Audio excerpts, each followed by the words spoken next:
Welcome everyone to an episode of Outside the Panels. Before we get started this time around, the book we were about to discuss has mature content. So if that's not for you and you don't want to talk about gender issues, noir detectives with an element of kink involved, then please scroll on to one of our other shows for things that you may enjoy.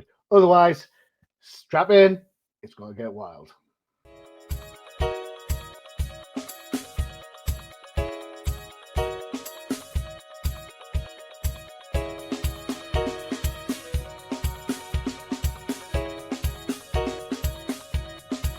Welcome to a new episode of Outside the Panels with your host, Johnny the Machine Hughes.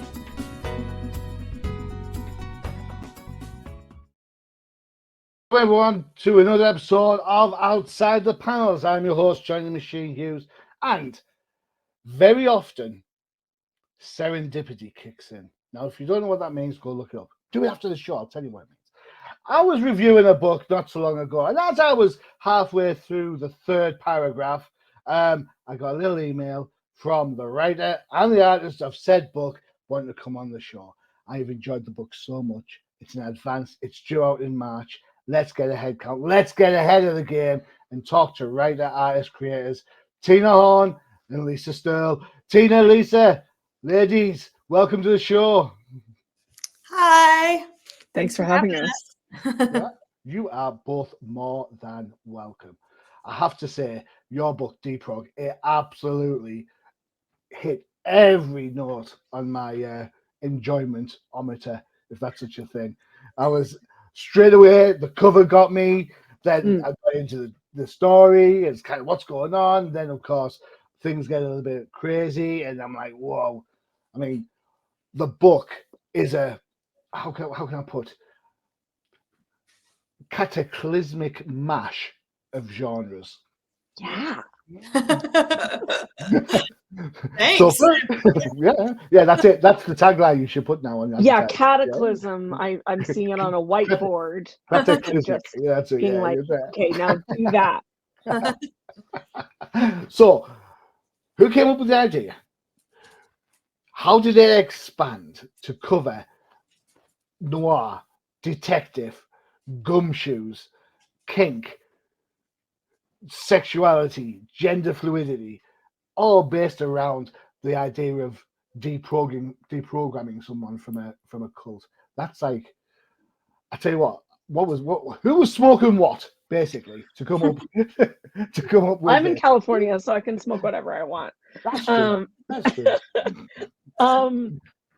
Well, one thing that's really exciting about this book for me is that Lisa and I are co-creators, and so much of the development of the book has been an amazing collaboration. And so all of those cataclysmic elements that you are describing, I really feel like the whole team brought so much to that and encouraged each other and made it happen. And you even mentioned the cover by Danny, who is somebody that I've wanted to work with for a really long time. I feel like you think noir, you think Danny these days. So that was really exciting. And I had wanted to work with Lisa for a really long time too. And I feel like all of those elements, from the detective crime thriller part to the queer sexuality part, I don't know, Lisa, what would you say? Those just feel like those, like, that's just like who I am when I'm on my couch at home. So in that dress? No comment. More like sweatpants, but like, like vivacious energy even in sweatpants. Ah, there you go. Yeah, I think that when we had our first chat as co-creators, I had read the pitch, and we were kind of just we started talking influences and movies and things that we loved, and as starting points. and Tina already had like the story outline synopsis, which had already pulled me in just automatically. I think you had referenced Inherent Vice and The Big Lebowski, Midsummer, and there was one other Wicker Man as like your like tentpole like influences. And I was like, absolutely yes, this is a beautiful. Like I already kind of can see it coming together. I love this like mashup of cult and bizarre detective story with amazing characters. And so we started chatting, figured out kind of both visually and story wise, I feel like where we were trying to land. And then you were off with the script, like not long after that. And then, I love that you would like occasionally like, I mean, of course, like the writing is your part of it. But I love that you occasionally like check in with me and we'd pop on a call. I remember we had a chat about a location later in the story. I won't reveal too much about where the cult lives. I mean, like kind of went back and forth on like what would be cool atmospheres to draw. I had particular preferences and like things that I like to draw as far as environments and background. So we kind of wanted to land somewhere where we were both happy and we felt like it resulted in what we were looking for. But it kind of it was definitely a lot of back and forth. As far as the creation of the idea. So it was great to be part of this team for sure. So getting the memos. No, go ahead. I was going to say, getting the memo saying no helicopters. By the way, Lisa, I meant to say the next story arc is going to completely take place in a helicopter, but I love it's not a movie, so we don't have to worry about overdubbing the sound. Helicopters, and then like maybe giant crowds, and on horses. So yes, definitely. Exactly. I've seen this episode of Airwolf. It doesn't end well for the horses. Thank you for reminding me, Lisa, that I had sort of almost forgotten, because I've been talking a lot about like classic noir, but then also hard-boiled detective fiction like Raymond Chandler and Dashiell Hammett, and a lot of my excitement about wanting to write detective fiction came from that. But I do remember now that we did have an early conversation about there's this sort of slightly more modern or even postmodern tradition of the sort of like shaggy detective, like the dude in The Big Lebowski, or like in Inherent Vice, both the Pynchon book and the Paul Thomas Anderson movie. And and then in comics, you've got John Constantine, who is probably my favorite comic book character of all time, and even Jessica Jones. I think the thing that I love about detectives is that they're such perfect anti-heroes, because they like by their nature they have to be very skilled and competent, and so they're compelling in that way. Like, and mysteries, people love suspense, people love mysteries, they like want to solve it alongside that's a good hero. Shout. That is a good shout. That is a good shout. You watch a film or read a book, you want to follow the steps. It's kind of why I think the Sherlock show from the BBC doesn't work so well, because you spend 2 hours getting to the point, and then all of a sudden it's but I noticed this, and you go back and watch it, and you can't see it. So it is interesting, right? Like even the original Sherlock Holmes, like, I mean, obviously one of the most popular detective characters ever, but the idea with him is that he's always one step ahead of the reader, or in adaptations of the audience. And with the anti-hero detective, you want to be solving the problem alongside them. And I think that helps you to get away with a lot of really awful behavior, which is really, I love writing characters who are badly behaved. And I think that we don't see enough in fiction.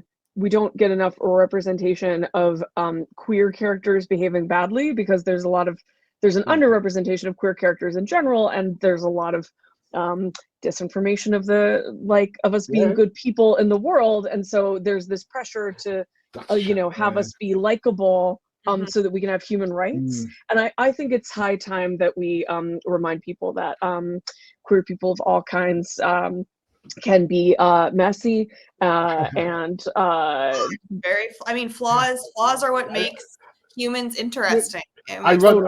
Ironically, you're setting the record straight about queer characters. For sure. There you go. There's another tagline. These are not queer role models. Oh yeah, no, not role models at all. And you know they're what? fascinating. They're messy. They're interesting. They're deeply flawed, and sometimes.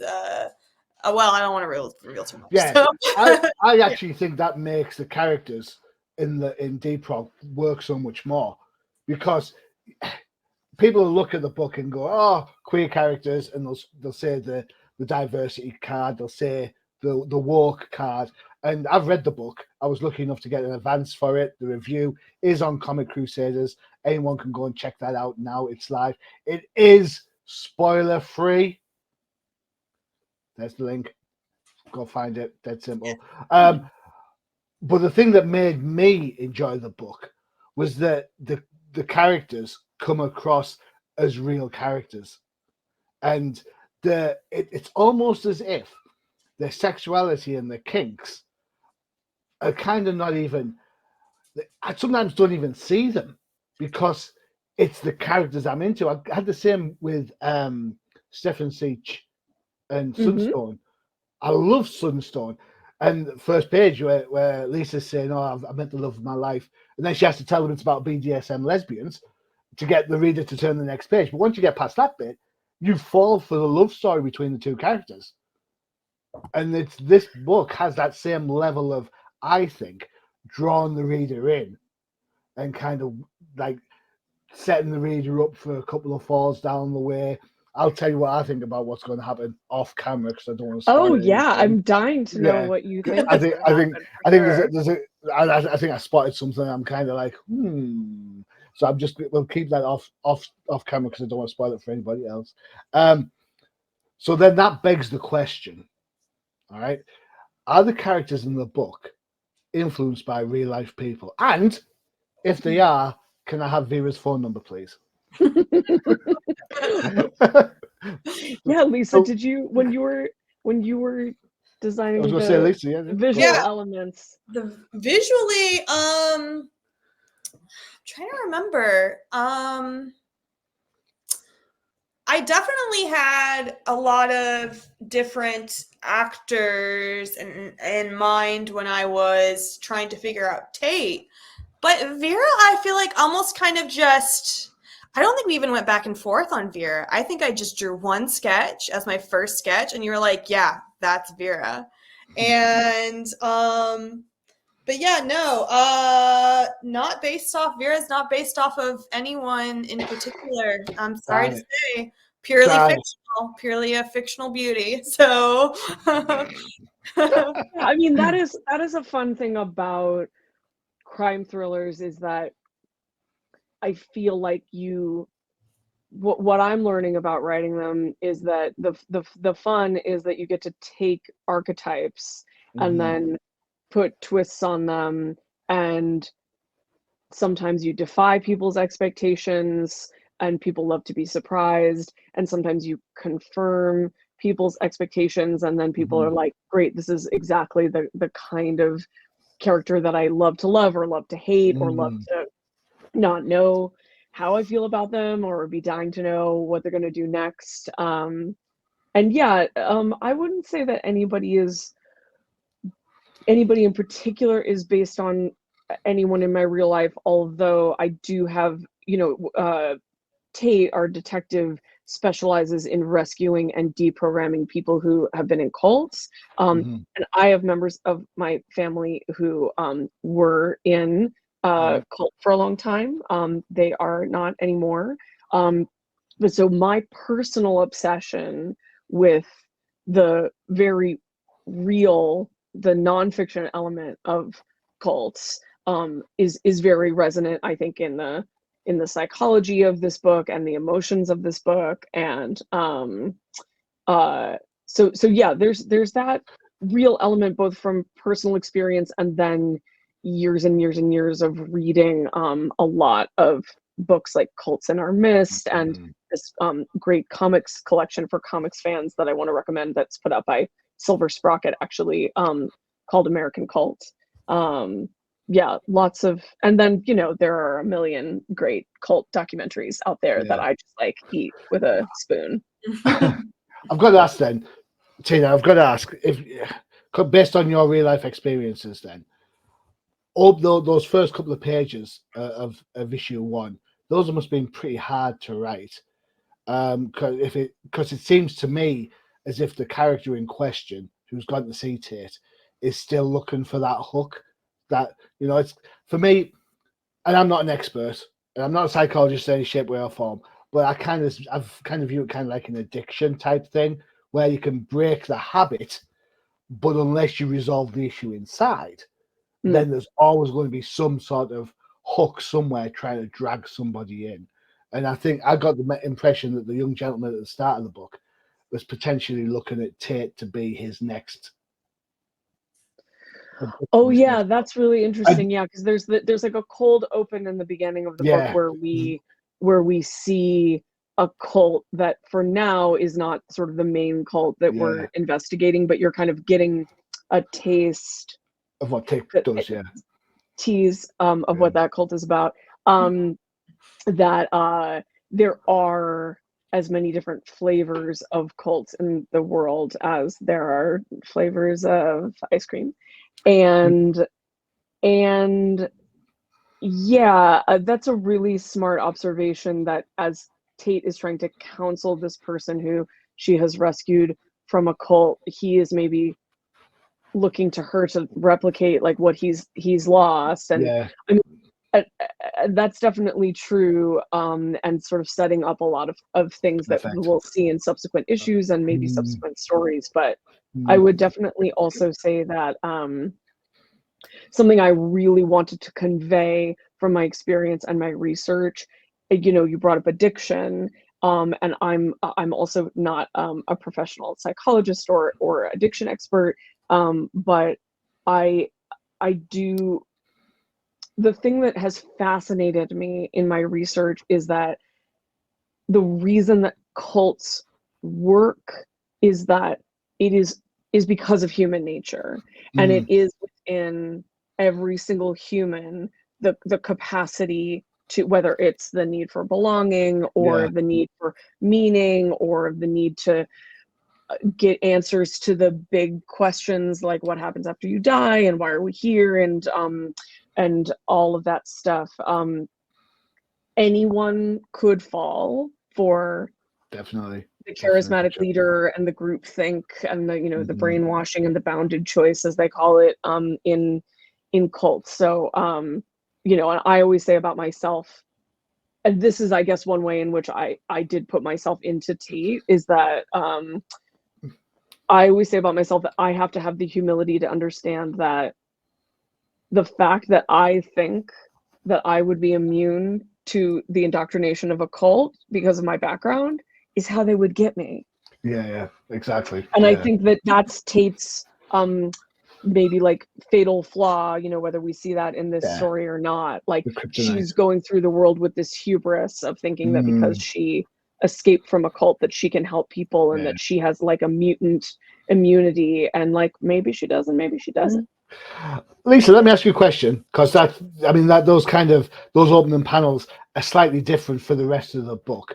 When you hear about how important those kind of tease pages are from Tina's own experience, how does that make you feel as an artist? You've been kind of tasked to create that, to visualize that, to give, I suppose, absolute context to the things that Tina's writing. That's a responsibility. Oh yeah. How do you sleep at night? I mean, yes. I mean, the stuff that, everything that is in this book is, Tina's script was incredible, and She did a fantastic job paneling everything out, layouts, pages. The script was a dream to work with. So I had that part going for me already. Like sometimes, sometimes you end up doing a lot of extra legwork as the artist to kind of like figure out how to make pages and panels fit together. But I mean, in this case, visually, we chatted a lot. We actually had a one component that always really helps me when I'm collaborating on a comic with someone, because we do speak slightly two different languages, the artist and the writer, and figuring out any way to bridge that gap in conversation is great. So I always, and we did this with Deprog, I always have like Pinterest boards, like mood boards, where I can drop my ideas for like environments, location, outfits, just color schemes, just moody like inspiration photos. And Tina has the ability and did drop a bunch of stuff in there too. So like even I feel like art is very hard if you're trying to create from a void. And whenever I start any project, any comic, any piece of artwork at all, I'm always watching movies, reading comics, screenshotting things, looking through art books. I'm like the main bulk of like what I do before I start any comic is just like amassing just a huge wealth of inspiration visually, and then I can just like sit there and then things just start clicking and I'm figuring out like, okay, this is what this scene should look like, this is what this is going to reference.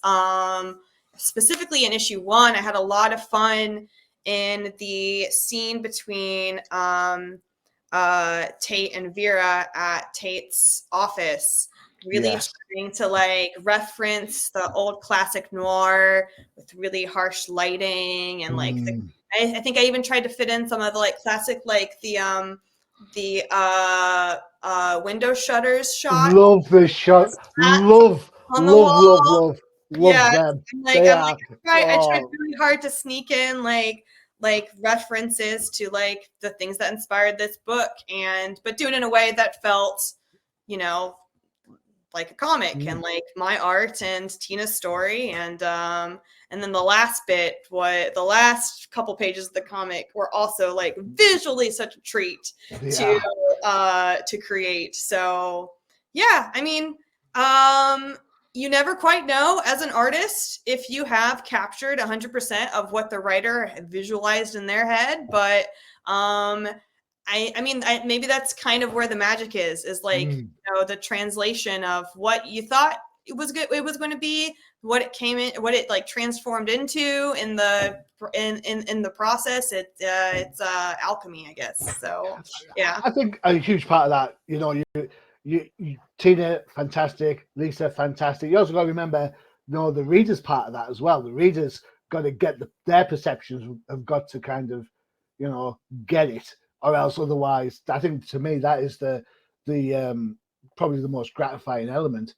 is the fact, for Tina, you mentioned like the observation I made about at the start of the book.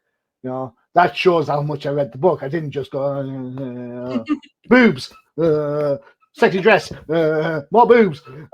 It's actually there are boobs. I just want readers to know. If you would like to pick up this book just for the boobs, I am personally fine with that. Lisa draws great ones.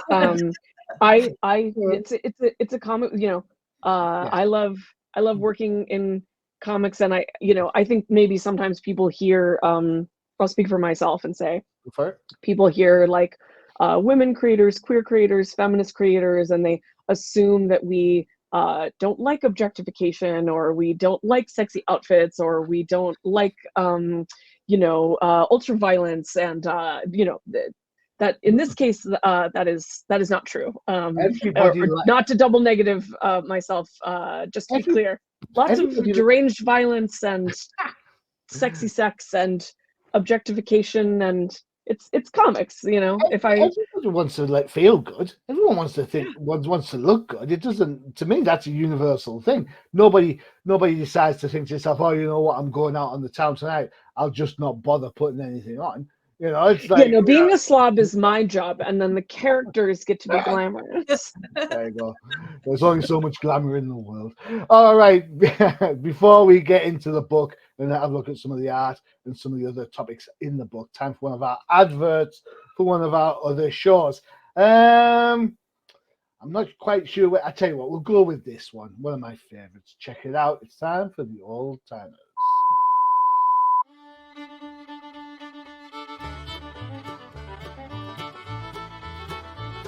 Do you want to find out what makes the professor do his happy dance? Check out the Old Timers Comic Book Show, only on the UCPN. That's right. The Old Timers Comic Book Show, where the hosts aren't old, but the comics most certainly are. Well, that's kind of true. One of them's true. Check it out. Right, back to Deprog. We'll have a look at the book. The cover, absolutely striking. Frank Miller-esque in places. I love the color scheme across the top here with Tate. Absolutely spot on. I'm not saying that my wife has a dress like that, but I'm just saying. I'm not saying she hasn't. She could. I don't. A little bit of Deprog role play cosplay. Wouldn't be the first time that's something like that. And Gab's colors, I just want to shout out Gab, who did both the interior and the cover colors. Like the whole team and Steve Wands and everybody at Dead Sky have just been an absolute dream to work with. This is the perfect home for Deprog. Yes. It's funny because I think there's a bit of a juxtaposition here, because you look at that cover and you see the Frank Miller-esque, the kind of traditional noir babe in the babe outfit looking like a babe. Then you open up the book and you get Lisa art that's, I don't want to say cartoony, but it's that kind of animated style, isn't it? Yeah, I mean, I'd say my work is a bit more stylized than, I suppose traditional, maybe like superhero, noir, thriller comics. Definitely draw a lot of inspiration in my work from manga and cartoonists, graphic novelists. So it's a little bit less of a realistic style, I suppose. So. No, that I mean that as a compliment. I absolutely mean that as a compliment, because it gives the book. I don't know. I'm not saying it anything. How can I put this?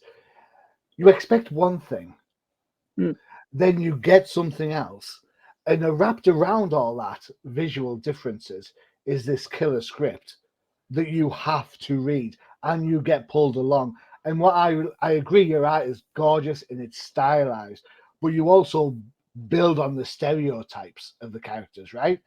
I mean, this panel here is a prime example. I mean, Vera is the gangster moll. She is the last true addiction, I suppose. And then you've got Tate there, who, you know, if you're making assumptions, you're going to make the right assumption to an extent. So you've kind of, you've messed with that visual mind straight away by having distracting sort of cover versus interior. Then you've got the script on top of that, and I'm just along for the ride. And I think, oh my God, how clever was that to not over darken the art? Does that make sense? Oh, sure. Yeah, because you could have gone like a Frank Miller Sin City-esque type, you know, where it's like serious art on top of serious script on top of serious, and it just, I don't think it would work as much. I think your style of art here absolutely brings the reader in. It's like a kind of a soft, warm blanket before you start pulling it from under somebody.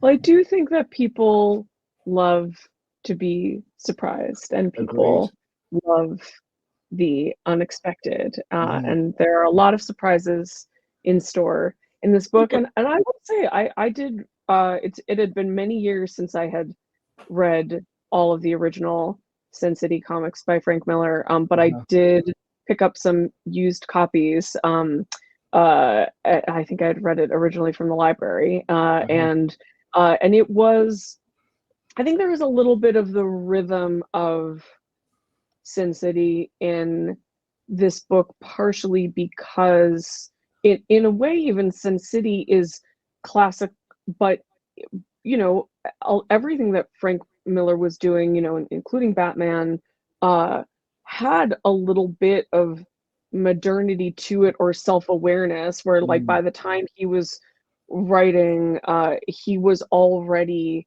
doing things in not only in his art but in his writing in a hyper stylized, self-referential way that was sort of that I can relate to, where I feel like as a creator, I'm a fan first as a Yeah. creator. So I'm always making things that are my variations on things that I love. And I love these genres, and I love the medium of comics, obviously. And yeah, and then getting to, you know, more than any other medium that I work in, and I work in a few, comics is so collaborative in that way that we were just talking about before the Yeah. commercial break, of you do have to, it's a beautiful sense of surrender, that maybe you have an idea of what something is in your head, and then you turn it over to the artist and they might make it something different, but then, you know, then I'm also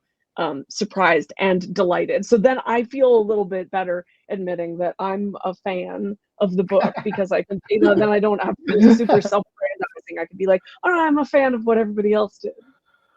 Yeah. I mean, the whole thing works. The whole thing works. The noir elements work. The kink or the sex element works. It builds on there perfectly. And what I liked about the script and the art, when it gets to that part in the book, it feels like a natural progression. You know, it feels like a natural progression of the characters. You can see the characters go through that, and there's a surprise. There's a surprise in store for Tate in the first issue. And I'm not going to spoil it for anyone. You need to go and read it to find out. And yes, I was absolutely surprised. And I will say that panel is beautifully rendered. It's absolutely spot on. Honestly, I was like, I turned the page. I was like, I was kind of, I think I was supposed to be surprised or shocked, but somewhere along the line, I just was like, I absolutely totally get it. I totally, Yeah. That is something that I could see that character doing from the, you know, just from the introduction, and that's Yeah, built it's not on you guys. gratuitous, but No, exactly right. It's a yeah. natural progression, and that's, and even so, you'd mentioned how Tate and Vera kind of have that will they won't they in the office. That is then taken further, and the will they won't they, and Lisa, you know, the pace of those panels as you get to that point, spot on. Tina, less words, you know, getting into that you know, the whole idea, it just screams. You know what? You could watch this on like in a Netflix show, and you'd be like, yeah, okay, you get it. It's that good. It is that good. So It's a very good number one, I will say. I will agree. I feel like it has everything that you would want in this type of story for for the beginning of the miniseries, but also just like you said, a lot of unexpected, surprising, unique things in there, and yeah, I'm yeah. I think people are going to be surprised by where it goes too. I think that we've managed to find a balance of, like, yeah, like you were saying, Lisa, like this is a great number one in that it exemplifies, it is kind of like a mission statement about what we're trying to make. And then, but yeah, I don't want people to think, oh yeah, and then every issue is sort of going to be like a formulaic procedural.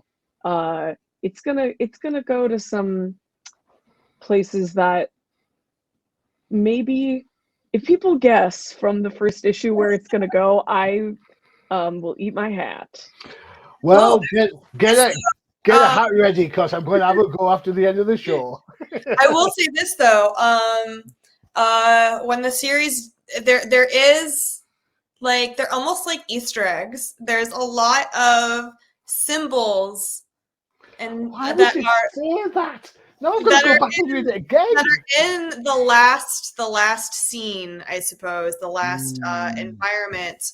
That once you finish the series, if you go back to the end of that first issue, you're gonna be like, oh wow, I see a lot of there's a lot of symbols, there's a lot of foreshadowing here, and like the things that are happening in the background and in the environment, and Yeah, we had fun with that. yeah, yes. And I don't even think saying that now, although I don't like, I feel like there's no way that you can really guess where it's going to go, even though I've dropped that big hint that I'm just I feel like I could look through that scene and as a new reader and be like, this means nothing to me. So challenge accepted, ladies. Challenge accepted.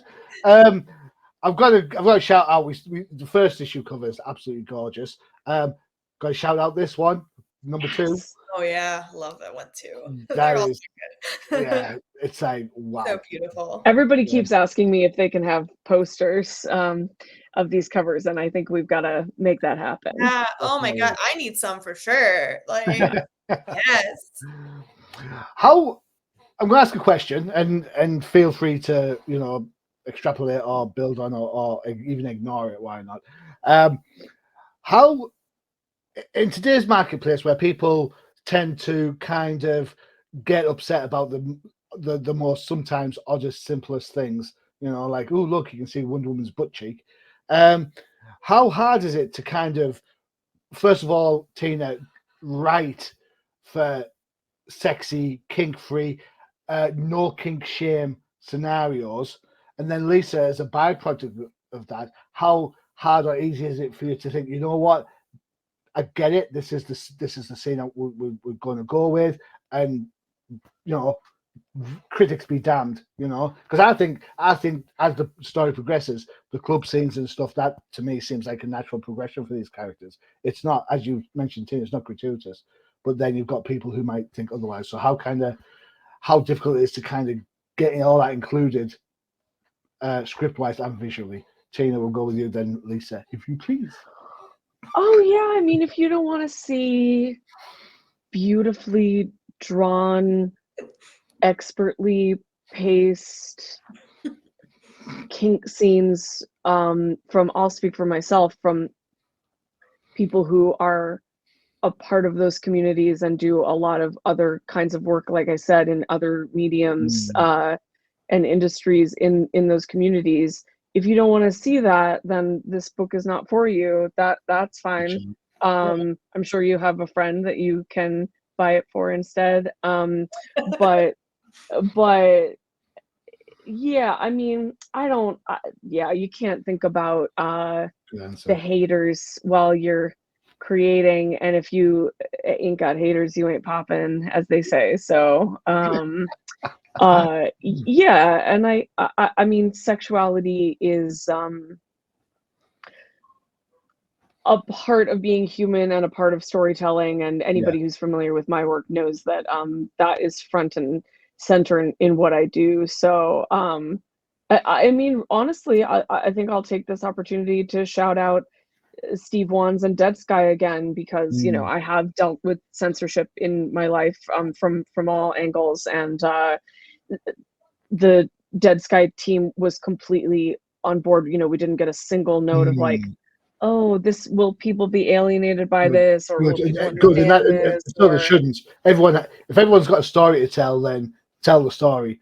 Freedom of speech means freedom of speech. And getting those resources and getting that support and not having to spend the extra energy to fight for every butt cheek is really gratifying. So shout out to Dead Sky and all of their other amazing titles and indie publishers in general. Like that's who is making it happen. Cool. What about you, Lisa? Yeah, no, I for one agree 100%. It was an absolute joy to work with Dead Sky on this. It was so liberating to have just what felt like total freedom to illustrate this, the more gratuitous scenes in whatever way I wished, without having to worry about censorship or needing to adjust things to be more palatable to audiences. There was none of that. And honestly, the only, everything can't be for everyone. Like True. that would make some pretty boring art if we all try. And there's not really an audience. Like, I used to kind of tangentially work in marketing, and you fail if you try and create something for everyone, because that's not how you make art that is interesting. That's not how there's an audience for this book, and I hope we find them. And I think that I'm sure there's lots of people that would not expect to enjoy this book, that once they get to the end of it, they will end up loving it, or at least be thoroughly entertained, if not titulated. So, well, you can work on so many levels. Yeah. That's. But yeah, no, I tend not to worry too much about what anyone might say about the word. I don't even generally, unless it's from some unless it's from Comics Crusaders, like I generally don't read that many of my reviews. I don't think it's not always super helpful, but as a creator, to always be listening to what other people are saying about what you're making. That's a fair shout. That is a fair shout. But yeah, so we just made what we wanted to make, and so it's out there. So I've definitely experienced. I have a lot of fans and community in my worlds who have been converted to comics because I bring a lot of these sort of queer and leather counterculture elements into my genre fiction writing with safe sex. I was just about to bring up safe sex. I was just the words right out of my mouth. God damn it, son of a. Your mouth's right there, so I had to just. I have heard that before. Yeah, but I think that a lot. I know that there is an audience of people who are hungry to see themselves represented in stories, and I think in comics and movies and TV, there's a lot of imagery related to queer and kink culture created by people who aren't actually a part of it and don't understand it. And so great observation. I think that there's a lot of, I think that Deprog is proof that, I know that Deprog is proof that you can have that element of subjectivity and all of the things that make good storytelling and have that imagery, and it is just like fully integrated, and then it makes kinky queers interested in horror and sci-fi and comics, and then hopefully I've seen this to be true, and hopefully it continues to be true with Deprog, that then fans of gore and horror and crime thrillers and sci-fi and just like weird comics will also be maybe then converted into our weird counterculture too. Well, there's a whole, there's an absolute swathe of books, if you want to say counterculture. I'm absolutely blanking on one from Image recently, and what was her name? That had the girl on the cover with the white face. Oh, are you thinking of Lovesick? Lovesick, yes. Great book. Disturbing, and so it should be, and it's still a great read. You've also got Maria Lovelet on Faithless and her current book, which again is counterculture. The current one, absolutely brilliant. Again, I've forgotten what that's called, and I wouldn't care. I really love it. Begins with a C. Oh man, I'm gonna have to Google that. What's it called? Maria Lovett's book, Crave. It's called Crave. There you go. Ooh, I haven't read that one yet. Crave, very good. It's kind of like a boarding school, and they have mobile phones, and there's an app. You ask the app for stuff, and then what happens and you get ramifications. So because the horny teenagers, you know, you're going to get like, I want to sleep with, and then whatever happens and how it, you know, and there's some sort of subversiveness about the app kicking around as well. So yeah, I got to pick that up. It's really good read. Really good read. Cool. So there is this kind of, I think there's a growing trend towards this, in that it's people are more accepted, I should say, and they enjoy it, and because it's absolutely, and this is a credit to Tina and yourself, Lisa, because the book is so open about what it is, people themselves don't feel awkward buying it. You know what I mean? So, or if they feel a little bit of an illicit thrill, that's cool too. Yeah, whatever. Yeah. My Put wife it in a brown paper bag, you know. Now who's cosplaying? My wife enjoyed the book as well. So I'm very happy to hear that. So there you go. Two for on that one. Excellent. Right, we're near the end of the show. Give us your 30 seconds on why people should check out the book. We'll go Lisa first this time for a change. Okay. You should check out Deprog if you like your noir with a side of snark and sass and clever dialogue and flawed, beautiful, messy characters, and also a healthy dose of strange horror, weirdness, and sex. So, yeah. Sign me up. Tina? How am I supposed to build on that? Yes, ditto. I agree. I guess what I'll add is you should check out Deprog if you like supporting queer and women creators in like all women team, from writing to all of the elements of art, not because you're think that you need to get, you know, your woke points in, but because you are genuinely interested in voices that have been marginalized, and you need to realize that we are not only talented but twisted, and yeah, and if you're interested in a different spin on all of those true crime podcasts and documentaries that you have been consuming about cults, and you think that you know everything that there is to know about what cults are and how they indoctrinate you and just how wild their ideas and rituals can be, you ain't seen nothing yet. Okay, great. So here we go. The book is due out on March 20th. There is the previews code. You're past FOC now, I believe. So get yourselves down to your local comic book shop. Use that code to get the book so they can get orders from their distributor. Happy with that? Cool. Yeah. Yeah. Cool.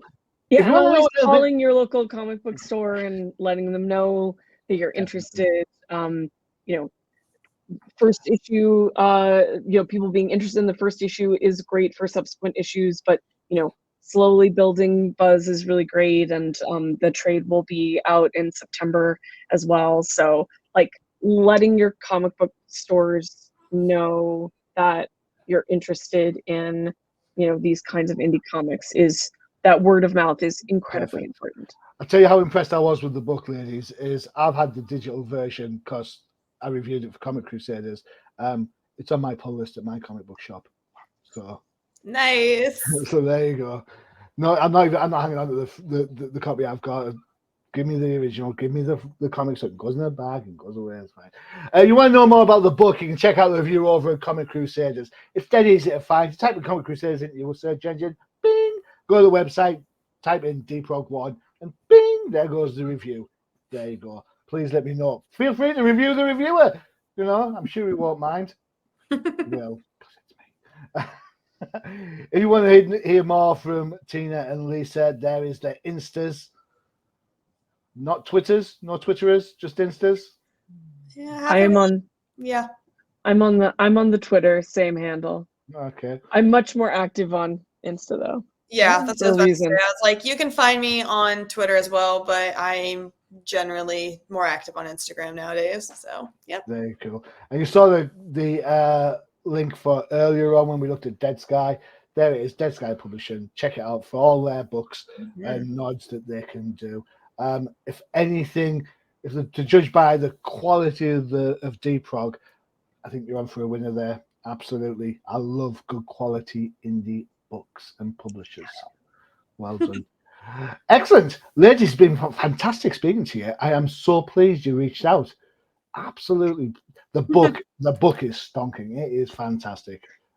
Well, thank you so much for having us. This has really been a pleasure, and thank you for the review. You're more than welcome. Thank you so Absolutely. much. It's been wonderful. Excellent.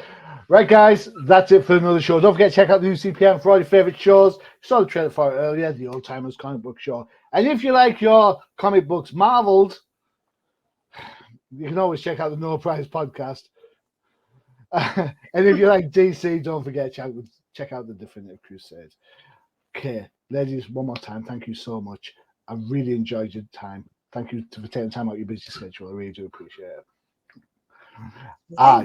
You're more than welcome. I have been your host, Johnny Machine Hughes. And as always, adios. Visit undercovercapes.com for the latest and greatest podcasts via the Undercover Capes Podcast Network.